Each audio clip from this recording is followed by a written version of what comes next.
Hello friends, so today we're going to discuss the first three problems from the latest LeetCode bi-weekly contest 42. The problem first is number of students unable to wait. Okay, according to me this is a medium type of problem, not too easy, but I have used some different technique to solve it out. I know that there are a lot of ways to solve this problem out, but I will tell you the way I solved it in the question or in the contest itself. So you can read the problem statement, but in simple terms it states that you have some stack of sandwiches which can be either of the type 0 or 1, and there are some students who are in a queue and they want the sandwiches. Now they come to the person, and the person will take out the sandwiches from the stack. Now if every person in the queue, the children which are coming to take the sandwiches, has their choices. They will either want the zero type of sandwich or the 1 type of sandwich. So if they get the sandwich they want, then they take it out, or else they will go back to the in the back of the queue. So I'll tell you more with the drawing. So let's assume that I have some stack, and in the stack you can assume that I have some this 0 1 0 1 1. These are the sandwiches. Now maybe the students which are in the queue are like this 1 0 0 1 0, which means that the first person which is standing in the queue wants the 1 type of sandwiches, the next in the queue wants the 0 type of sandwich, and so on. Now because when the first child come to the person, he will take out the first sandwich. He will tell that okay, I have the sandwich of type 1, and because the first student also want the type 1, he'll take it out and he will go out of this queue, and also this sandwich is gone. Now the second person will tell that okay, I want a sandwich of 0 type, but there is only a sandwich of 1 type, so he will not get satisfied, so he will go to the back. So it will become like this 0 1 0 0. Now the next person came and the top of the stack is 1, so he will also not satisfied, so it will become like 1 0 0. Then again the next person come and he will check that okay, now the top of this and this is same, so this person will go out of this queue. This this sandwich is also gone, and now the next person which is 0, and this is the next sandwich is 0, so this will go, but the next sandwich is 0 and the next sandwich is 1, so he cannot take it. The next person would come, there is only 1, he cannot take it, and now because both of them cannot take this sandwich out, they will switch their positions, but still they cannot get the sandwich 1 because there is sandwich 1, and thus in the end how much total number of students which are left which are unsatisfied? 2. So in this case the answer is 2. So you have to answer it. Now I have done this problem in the simplest brute force way, okay, but the thing here is because the constraints are small, I think that okay, let's assume that every child, maybe he cannot get his sandwich in the first turn. Maybe he is in the last point, he will come to the first point by iterating, and then if he do not get the sandwich, he will go again, okay, and thus you have to do again the same thing and come to the starting point. And thus for maximum for every child, he will get his sandwich in only 2 rounds, maybe in O of n square, which I mean by this is O of n square, because for every child I have whether he will get the sandwich or not, and then he will again go to the starting point. So for every child he has to go through the entire queue. Maybe the sandwich is 0 sandwich, and the child here is 1, all the children are wanting the 1, but the last children want is 0, and thus he will have to iterate over the whole cycle, and then he'll come to the starting point, which is he will get his choice. So he'll iterate over the whole cycle, and thus for maybe you can see that for every person he has to iterate over the whole cycle and get his sandwich. So for every sandwich you have to iterate over the whole cycle, so it's O of n square. It will not take more than O of n square, and thus because if the total number of this is 100, so the length is 100, so 100 into 100, which is as you can see 10,000, okay, so which means that if what I can check here is after at most 10,000 steps this whole cycle should have completed. If my total after 10,000 steps, if there are still some children left, it means that they will not get satisfied even after further. If I do more cycles, if I take down more things, they will not get satisfied, and thus I can just do this whole thing for 2000 steps. which means that okay, if someone take the sandwich, okay, move out of the queue, or if he cannot take the sandwich, the cycles continue. The cycle will continue, keep on going on for like 2,000 steps, or like 20,000, sorry. And after 20,000 steps, if like you cannot get the answer, whatever is the final like length out there, that's the answer. And if everything gets satisfied before 20,000 steps, then the answer is everyone is getting satisfied, so answer is 0. So that's the whole simple thing which I think. So how you can think here is, because we want to move over the sandwiches, the students will evolve. So for every sandwich, we'll check that whether there is some student which can get satisfied. So I will cycle over the whole like students, and then find out which student will get satisfied. If we get satisfied, remove out this vector. So because removing out of this vector is difficult, you can maintain a visited or like visited type of array, which is used to store out which student is get out of this like this vector, and we will not consider him later. So this is little bit tricky. You cannot, you can find out like easy solutions also, but I have found out a very intuitive solution, and that's what I've used. So I'll take it down to the code part now. This is a little bit messy, but I'll make you understand. So as you can see, this is n, the total number of students. This is the visited vector which I have told you. Okay, this is what I've done. Yeah, so this is j. J is used to iterate over. So there are two vectors now. There is one sandwich and there is one students. So we have to iterate over the I using the sandwiches, and for the j, for the students we'll use this j, because we have to cycle around. And k is used to store how many like total number of steps are taken. So I have done like 10,000 only. You can do for safe case 20,000. So whatever the answer is for 1,000 is also coming fine. And what you will do here is, for every sandwich, as you can see, for every sandwich we'll do a while loop. Okay, for while loop what we'll do, we will iterate over the jth position on which we are. So it starts from 0, and we will keep on incrementing our j. Okay, as you can see, j increments. So when j will not increment, when we find out that the ith student, the student j mod I, because we are doing in circles, j mod I mod n, if it's become equal to the sandwich, the ith sandwich, if it becomes equal to that, then, and also this student is not seen earlier, because if someone student has seen earlier, we have to remove it from the queue, but removing is difficult, so use a visited vector. And if he is not seen, which is 0, then make this seen equal to 1 and break out of this while loop, which is like infinite while loop, which means that I have found out a particular sandwich, that this sandwich is gone from the queue, this person has taken, so remove that person and remove out the sandwich also. So just iterate over the next sandwich.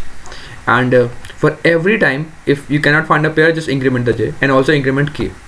And at any time, if k, because this is a like forever while loop, like this while loop will not terminate if we do not hit this condition. If we will not find out a pair, if we not find out a person which wants some like sandwiches, and there are some sandwiches left, so this while loop will keep on continuing, because we cannot find out a particular match. But we do not want this while loop to be infinite, so thus we have taken this k, which means that if somehow k become more than 10,000, then it's enough. We cannot go further because there is no answer. If we cannot find out answer till now, there is no answer further also. So just break out, and the answer is n minus I, because I person have eaten the sandwiches, we have satisfied them. So how many persons are left? n minus I, and that's the answer. And if everything satisfied, this for loop eventually terminate, then the answer for the end is 0, which means that everyone is satisfied. So you can link down to the code part also. I will link down in the comment box, so you can check down the code also. If you have still more doubts, you can mention on the comment box and or on my Telegram channel.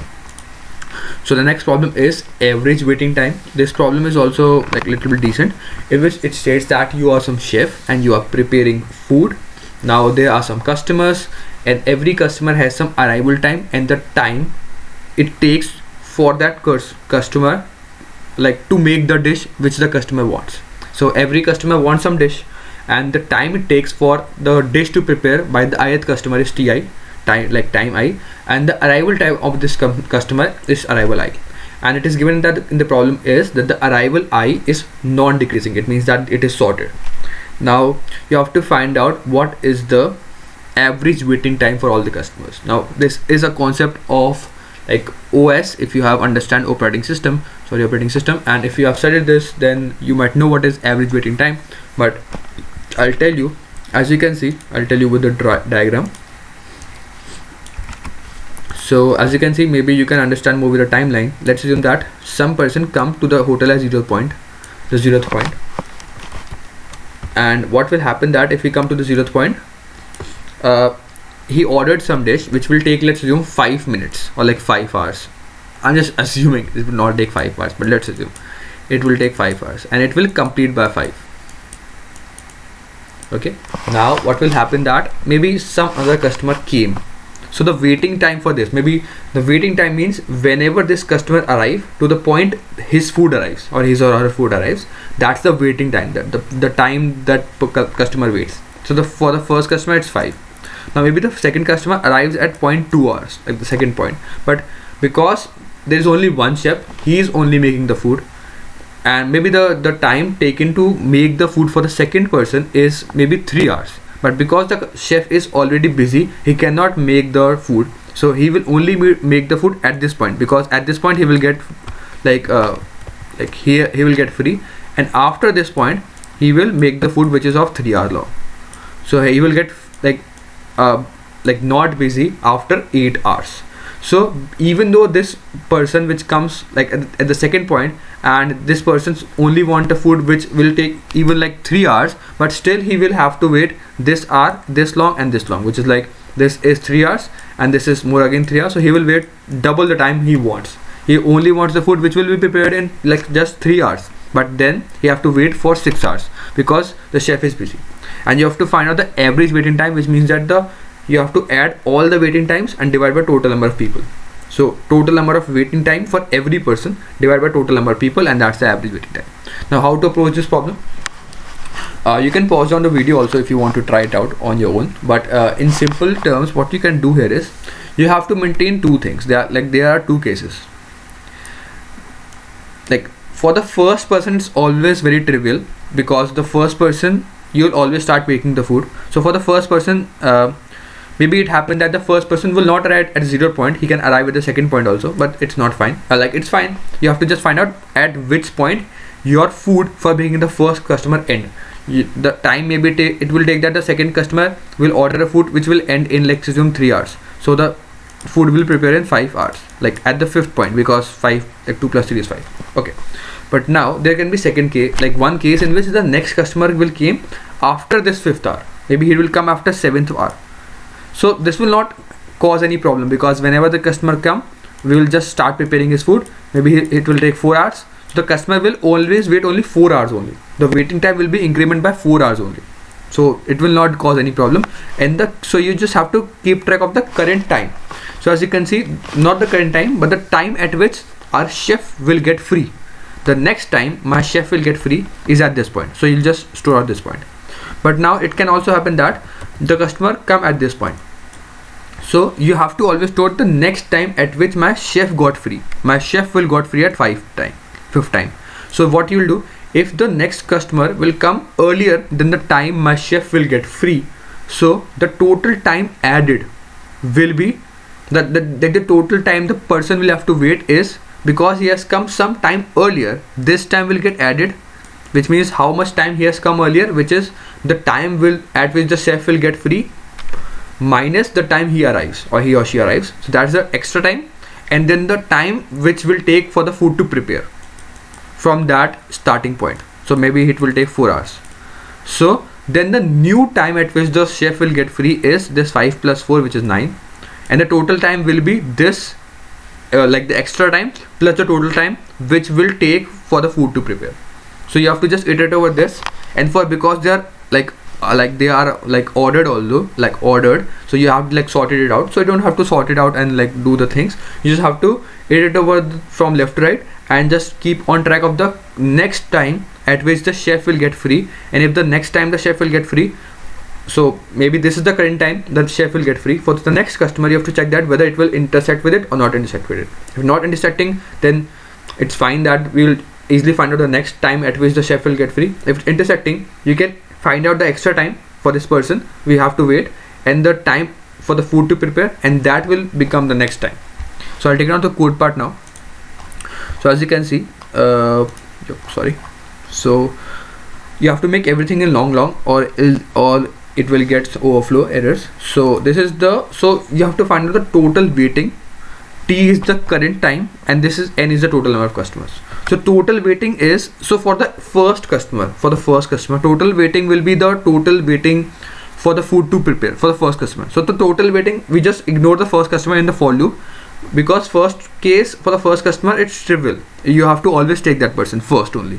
So because it's first coming, you initialize the total waiting by the first customer total waiting, and also the total time after which the chef will get free is the first customer arrival plus the time at which it will take to make the first person's food.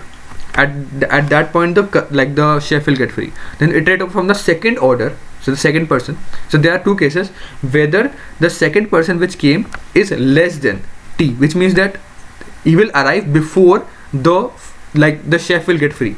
It can happen that the chef will get free at this T point now, because T will store the time at which the chef will get free at the next point.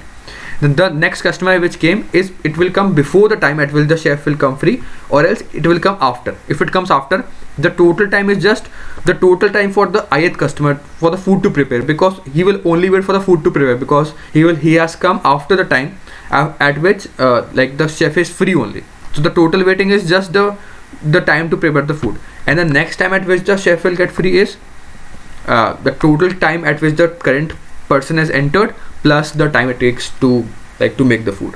Else if the customer entered at the time which is before the chef is free, so you have to wait some extra time is the next time at which the chef got free minus the time at the person arrive. So T minus the person arrive, and also he has to also wait the time at which the food will prepare. So this is the food time will prepare, and the next time at which the chef will get free is the current time the chef will get free, which is that T, and you have to add the time it will take to prepare the next food.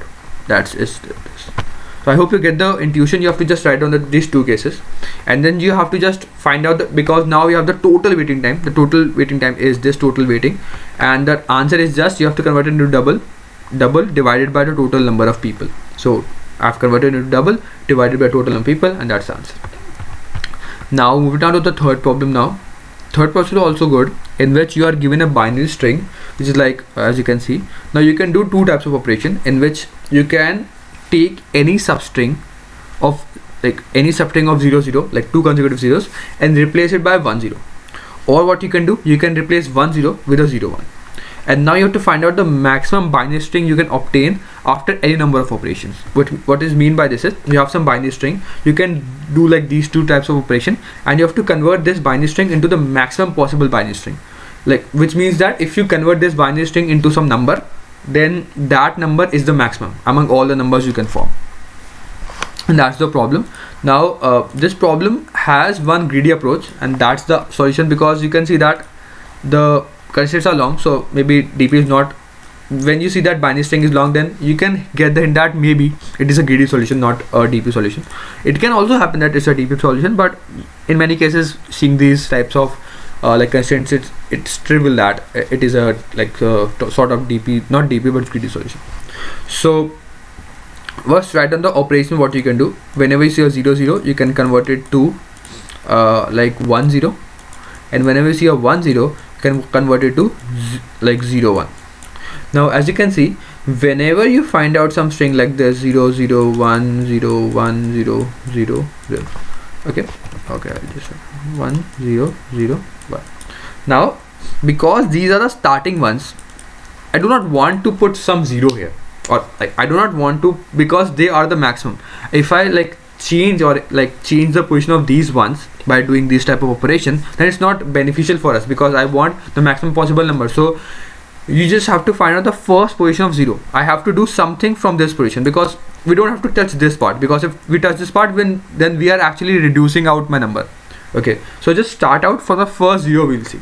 So from the first 0 we'll have to do something. Now what we'll do, so as you can see, if you find out some 0, then what you can do, try to do this second type of operation. You can do first type of operation or second type of operation. So for second time, you have to find out 0 0. But let's start out with this. If I find out 1 0, then what you can see here is I'm converting a 1 0 to 0 1. 0 is shifted to the left.